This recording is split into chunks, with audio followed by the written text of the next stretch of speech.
somebody's audience is aspiring to replace you and to sit in your seat, what sort of advice would you give them? I think one, patience, because I say that because... Patience because you're going to be here for a long time? No. Patience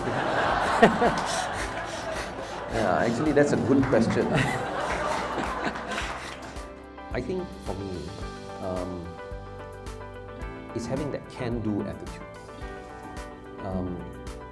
Not being afraid to step up to the plate if something is given, and say that I would like to do it, and I would like to take the bull by its horns and run with it, and that nothing is impossible.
And you have a lot of challenges to do that.